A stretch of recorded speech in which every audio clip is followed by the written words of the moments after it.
는요, 이 식물에 들어있는 파이토케미컬 성분 때문이라고 할 수 있습니다. 그런데 중요한 거는요, 그라비올라의 파이토케미컬 성분은 인공합성이 불가능하다는 거죠. 그래서 그라비올라는 신이 내려준 천연 항암초 식물이라고 하는데요. 이 파이토케미칼은 세포 손상을 막아주고 염증을 줄여주고 다양한 독소로부터 우리 몸을 보호해주는 역할을 하기 때문에요. 피 안에 들어있는 콜레스테롤도 낮춰주고 혈관의 염증도 좋게 해주는 그런 역할을 해준 것으로 보입니다. 아니 저 일반 항암제보다 10,000배나 약성이 높다. 이게 천연 항암초인데, 그죠? 네. 그냥 뭐 끓이기도 쉽고 그냥 늘 이게 상복하기에도 뭐 전혀 부담이 없는 이게 핵심 성분이 뭡니까? 네, 이 항암에 특히 효과가 있는 이 성분은요, 그라비올라 중에서 아세토게닌이라는 성분인데요. 이 우리나라의 카톨릭의과대학 연구 결과를 보면 이 그라비올라에서 추출한 물질을 손상된 암세포만을 실험한 결과에 의하면요, 이 추출 물질이 암세포만을 선택적으로 사멸시켰다는 거죠. 예. 그래서 그 실험 연구 결과를 보면 우리가 실제로 항암요법에 쓰인 아드리아마이신이라는 약품이 있어요. 그 약품의 효과에 비해서 만 배 정도 높았다는 결과가 있습니다. 이게 일반 항암제는 그 멀쩡한 세포까지 막 이렇게 손상을 입히는데 요거는 골라서 네, 우리가 암이 있다고 해서 항암 치료를 안 하시면 안 되고요, 절대. 그러나 이게 천연 항암제의 특징은 뭐냐면 우리 일반 항암제의 특징이라고 하면 암세포만 죽이지 않는 거예요. 근데 주변에 있는 살아있는 세포까지 다 죽이니까 굉장히 구역구토가 많이 나고 머리가 빠지고요, 체중이 줄고 뭐 밥맛이 떨어지고 이런 부작용이 없는 그런 장점이 있죠. 그라비올라의 이 뛰어난 항암 효과에도 불구하고 왜 지금까지 그렇게 알려지지 않았을까요?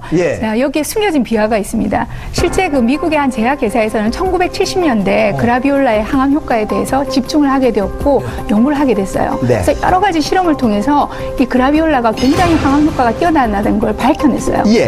그런데 문제는 아까 조혜경 선생님도 말씀하셨지만 이 그라비올라의 파이토케미칼이 인공합성이 안 돼요. 문제는 약으로 만들 수 없다는 거죠. 그런 면에서 이 연구를 덮어버리고 철저하게 숨겼어요. 그 과정에서 이제 연구에 참여했던 과학자가 양심 선언을 하게 되고 그러면서 세상에 이 뛰어난 항암 효과가 밝혀지게 됩니다. 그게 아까부터 찜찜한 게 이렇게 좋은 거를 어느 제약회사에서든지 만들어서 이거 제품으로 내놨으면 이거 정말로 떼돈 버는 건데 이거가 왜 여태까지 이렇게 그냥 가려져 있었을까? 그런데 지금 이계희 선생님 말씀하신 거기에 정답이 있었네요. 최근에 이제 문제가 되는 게 뭐냐면은 가장 좋은 치료 중에 하나가 결국은 항암제인데 항암제가 우리가 쓰다 보면은 내성이 생기게 됩니다. 그 내성이 생기는 여러 가지 기전 중에 하나가 뭐냐면은 항암제가 들어왔는데 암세포에는 이걸 밖으로 배출시키는 펌프가 있어요.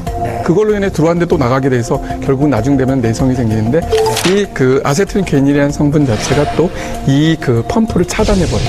그래서 항암제가 들어온 거를 나가는 거를 막아준다는 거죠.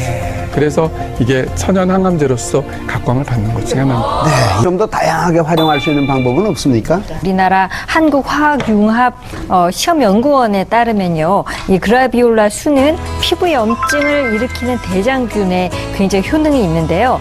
피부 염증을 일으킨 대장균에 뿌리고 나서 10분 후에 관찰하니까 대장균이 반 이상 죽었어요. 생명력이 대단하네. 그리고 우리 피부에서 염증을 일으키는 황색 포도상 구균이 있는데요. 이거는 미스트를 뿌린 다음에 10분이 지났더니 85%가 넘는 균이 죽었다고 합니다. 그렇기 때문에 이 그라비올라를 끓여가지고요, 그라비올라 수에다가 글리세린을 조금 넣고 우리가 뿌려서 쓰면 피부의 진정 효과, 염증을 예방하는 효과, 보습, 아토피나 염증이 잦은 사람에게 좋고요. 또 설사가 심하신 분은 그라비올라 차를 드시면 효과가 있습니다. 효용 범위가 굉장히 넓은 식물이네요.